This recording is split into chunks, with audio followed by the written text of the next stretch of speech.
Next जो हमारे पास property आती है भाई फैक्टर इफेक्टिंग के अंदर, एक केमिकल नेचर के बेस पे बात करते हैं कि आर ओ ऑफ, आप देखो इसके बारे में ऑलरेडी हम पहले बात कर चुके हैं कि मान के चलते हैं कि मेरे पास रिएक्शन से प्रोडक्ट बन रहा है, ठीक है।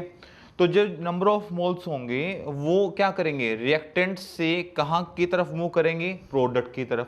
प्रोडक्ट की तरफ मूव करेंगे, जो कंसंट्रेशन यानी कि आर ओ आर है किसका, रिएक्टेंट का, वो डिक्रीज करेगा किसके पैरेलल में, जब आपका आर ओ आर क्या करेगा, इंक्रीज करेगा प्रोडक्ट का, ठीक है। तो हम ये बात हमेशा याद रखेंगे क्या, कि when rate of reaction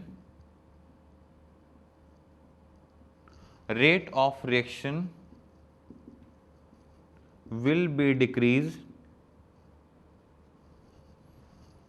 on reactant, then rate of reaction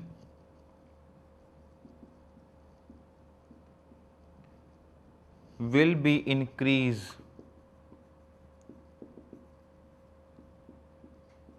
of product। जैसे जैसे भाई रेट ऑफ रिएक्शन डिक्रीज करेगा तो वैसे वैसे रिएक्टेंट का वैसे ही रेट ऑफ रिएक्शन जो आपका इंक्रीज कर जाएगा प्रोडक्ट का। तो इसने ऑलरेडी यही स्टेटमेंट हमें यहां देने की कोशिश की है कि आर ओ आर क्या होगा, ठीक है, solubility of product and then solubility of reactant. या तो आप इसको इस फॉर्म में पढ़ लो या डायरेक्टली हम उसको समझ लेंगे।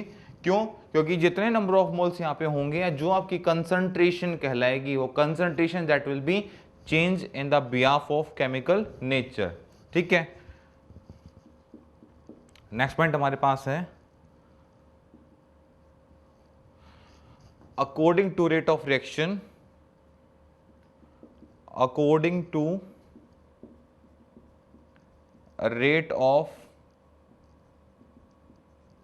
according to rate of reaction, the concentration of a reactant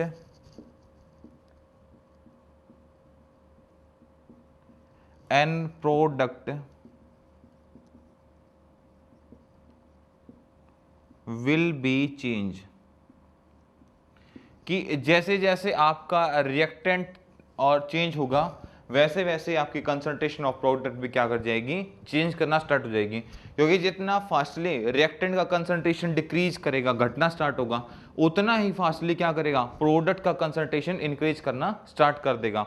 और जैसे ही वो इंक्रीज करना स्टार्ट करेगा तो ऑटोमेटिकली रिएक्टेंट का डिक्रीज करना स्टार्ट कर देगा। अच्छा, जो हमारे पास नेचर आता है वो दो तरीके का नेचर हमें यहाँ देखा, यानी कि जो मिक्सचर बनेगा वो टू टाइप्स का हमें देखने को मिलता है। फर्स्ट हमारे पास होमोजीनियस एंड देन हमारे पास हाइड्रोजीनियस। तो बोलते हैं कि जो रेट ऑफ रिएक्शन होगा उनका क्या इफेक्ट पड़ेगा आपके मिक्सचर पे, यानी कि होमोजीनियस पे और हाइड्रोजीनियस पे। पहले नोट कीजिए फिर हम डिस्कस करते हैं नेक्स्ट पॉइंट को। नेक्स्ट पॉइंट भाई कि हमारे पास जो मिक्सचर होगा वो दो तरीके का होगा, होमोजीनियस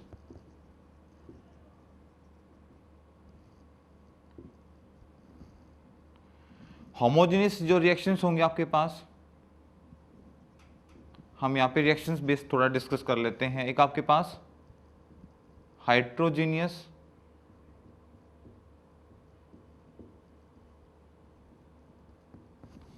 हमें यहां पे दो चीजें देखने को मिलेंगी। यहां पे जो रिएक्शंस का नेचर रहेगा, यानी कि जो उसके अंदर एटम्स डले हुए होंगे, एलिमेंट्स जो आप यूज करने वाले हो वो क्या होंगे, यहां पे सेम आपको देखने को मिलेंगे, ठीक है। Nature of element will be same. और यहां पे नेचर ऑफ एलिमेंट क्या होगा, डिफरेंट। कोई भी किसी के साथ आएगा और बॉन्ड फॉर्मेशन बनाने स्टार्ट कर देगा। अब देखो बॉन्ड फॉर्मेशन बनाने से स्टेबिलिटी का पता नहीं चलेगा कि कौन बॉन्ड बना दिया तो डेफिनेटली वो स्टेबल ही होगा, ऐसा नहीं है, ठीक है। यहां पे क्या होगा, नेचर ऑफ एलिमेंट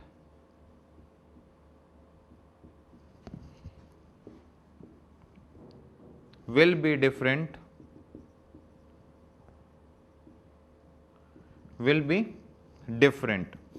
यहां पे हमारे पास नेचर क्या आ रहा था, सेम आ रहा था, और सेम आने की वजह से हमारा रेट ऑफ रिएक्शन क्या हो जाएगा, fast. So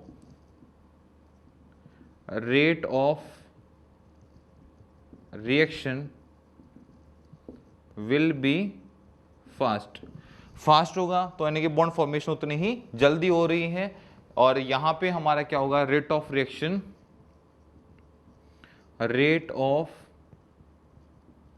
reaction will be slow. यहां पे हमारा रेट ऑफ रिएक्शन क्या कर जाएगा, स्लो कर जाएगा। अब रिएक्शन फास्ट होना और रिएक्शन स्लो होना यहां पे एक ही फैक्टर पे डिपेंड करती है कि देखो यहां पे नेचर ऑफ एलिमेंट का डिफरेंट होगा, कोई मेटल होगा, कोई नॉन मेटल होगा, किसी का साइज बड़ा होगा, किसी का साइज छोटा होगा। अब जो साइज जैसे बड़ा बड़ा होता जाएगा, उसको जितने साइज छोटे वाले के साथ रिएक्ट कराएंगे तो दोनों की रिएक्टिविटी अलग अलग होगी। बॉन्ड फॉर्मेशन तो हो जाएगा, पर वहां पे स्टेबिलिटी और अनस्टेबिलिटी की बात आएगी तो वो हमारे लिए सबसे बड़ी प्रॉब्लम वहां पे होगी। अब स्टेबिलिटी देखो, यहाँ पे बॉन्ड फॉर्मेशन होने से रेट ऑफ रिएक्शन पे इफेक्ट पड़ेगा, क्योंकि रिएक्शन स्लो या फास्ट होने स्टार्ट हो जाएगी। बट जो यहाँ पे मैं आपसे बात कर रहा हूं स्टेबिलिटी और अनस्टेबिलिटी की, वो उनकी nature of bonding, reactivity, atomic size, enthalpies पे डिपेंड करती है। वहां पे रेट ऑफ रिएक्शन का कोई भी रोल नहीं होता। देन आप क्या करेंगे, नोट करेंगे, एक नेचर आता है होमोजेनियस एंड हाइड्रोजेनियस। नेक्स्ट जो हमारे पास प्रॉपर्टी आती है वो आती है फिजिकल स्टेट ऑफ रिएक्टेंट की, यानी कि फिजिकल स्टेट बेस पे देखा जाए तो हमारे पास, तो आपने एक कॉलिजन्स जो थ्योरी आपने डिस्कस की होगी, अकॉर्डिंग टू कॉलिजन थ्योरी, ठीक है। तो यहां पे जो हमें देखने को मिलेगा, रिएक्टेंट हमारे पास होगा गैसेस के अंदर सबसे ज्यादा compare to liquid and then solid, ठीक है। देखो भाई, कॉलिजन थ्योरी के बेस पे जब यदि हम डिस्कस करेंगे, जनरली भी हम डिस्कस करते हैं, तो यदि हमारे पास रिएक्टेंट होगा, ठीक है, रिएक्टेंट के अंदर क्या होगा, यदि गैसेस स्टेट के अंदर है तो आपको पता है रेट ऑफ रिएक्शन उतना ही फास्ट होगा, लिक्विड में होगा देन थोड़ा सा स्लो होगा। और जब सॉलिड्स की बात करता हूं तो सॉलिड्स के अंदर ऑलरेडी क्या होगा, और भी थोड़ा सा क्या हो जाएगा, स्लो हो जाएगा। ये चीजें हमें देखने को मिलती हैं। नेक्स्ट आता है surface area of reactant, surface area of reactant, surface area of reactant, ठीक है, कि रिएक्टेंट का सरफेस एरिया, ये डेफिनेटली है कि रिएक्टेंट का जो सरफेस एरिया है वो ऑलरेडी मैटर करेगा, यानी कि सरफेस एरिया यदि क्लोज होगा यानी कि कम ओपन होगा, ठीक है। थर्मोडायनेमिक आपने पढ़ा होगा, थर्मोडायनेमिक ऑलरेडी सरफेस एरिया पे काफ़ी अच्छा काम करती है, क्योंकि वहाँ पे आपके पास जो सिस्टम होते हैं ओपन, क्लोज और आइसोलेटेड सिस्टम होते हैं, और उसके अंदर यही देखते हैं कि कब टेम्परेचर इफेक्ट डाला, कब प्रेशर इफेक्ट डाला, कब आप उस पर PV इक्वल टू एनआरटी यानी कि आइडल गैस इक्वेशन पे भी आप काम करा रहे हो।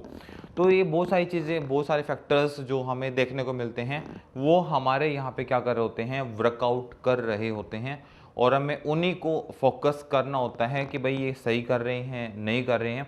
तो ये बोलता है सरफेस एरिया। फॉर एग्जाम्पल मैं आपसे बात करता हूँ कि मेरे पास एक कप रखा हुआ है, क्या बीकर लेते हैं हम, ठीक है। अब इसका ये वाला surface area that will be open, ये वाला सरफेस एरिया क्या इसका ओपन है। अब इसमें जब आप कोई भी सॉल्यूशन डालेंगे, यदि सरफेस एरिया कम होता तो आपके सॉल्यूशन पे इफेक्ट भी कम आता।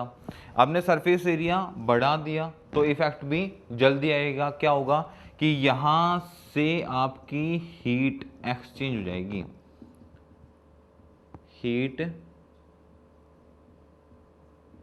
एक्सचेंज हो जाएगी। क्या होगा, टेम्परेचर मैनेज, ठीक है। टेम्परेचर क्या होगा, मैनेज होना स्टार्ट हो जाएगा कि इक्वल होने की सोचेगा, यानी कि जो सराउंडिंग टेम्परेचर है, और यदि आपके सिस्टम का टेम्परेचर ज़्यादा है, आपके सॉल्यूशन का टेम्परेचर ज़्यादा है, तो वो एक्सचेंज होना स्टार्ट हो जाएगा, ठीक है। वहाँ पे एक प्रोसेस होनी स्टार्ट हो जाएगी। यदि आपके सॉल्यूशन टेम्परेचर डिक्रीज है और सराउंडिंग टेम्परेचर इंक्रीज है तो आपके सिस्टम का टेम्परेचर है वो भी क्या कर जाएगा, इंक्रीज करना स्टार्ट कर देगा ऑटोमेटिकली। आपको कुछ करने की जरूरत नहीं है, ये सराउंडिंग इफेक्ट आते हैं सॉल्यूशन पे, और वो डिपेंड करता है कि कितना फास्ट आते हैं कितना स्लो आते हैं, तो वो डिपेंड करता है आपके सॉल्यूशन एरिया ऑफ रिएक्टेंट पे डिपेंड करता है। तो ये कहता है कि रेट ऑफ रिएक्शन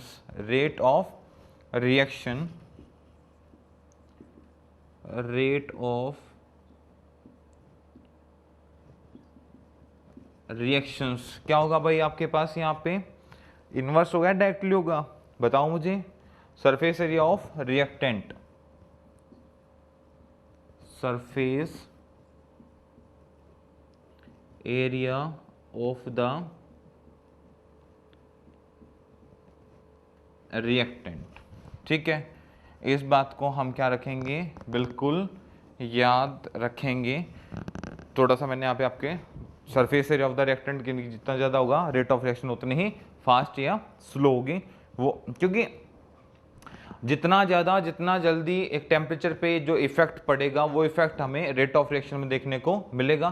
क्योंकि जितना जल्दी सरफेस एरिया खुला और ज़्यादा सरफेस एरिया है, ठीक है, ज़्यादा ओपन है, तो उतना ही जल्दी एटमॉस्फेयर के साथ अपना टेम्परेचर वो एक्सचेंज करेगा, और एक्सचेंज के अंदर हमें जो चीज़ें पता चलेंगी उतना ही जल्दी टेम्परेचर क्या करेगा, वो एक्सचेंज करेगा, और एक्सचेंज के अंदर क्या होगा, रेट ऑफ रिएक्शन उतना ही फास्ट हो जाएगा।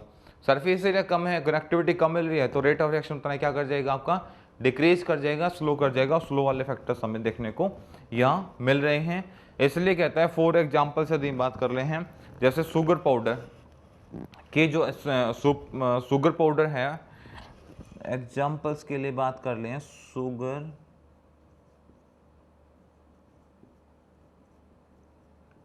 पाउडर, ठीक है, इससे क्या होगा, डिक्रीज कर जाएगा शुगर क्यूब पार्टिकल्स के अंदर, शुगर क्यूब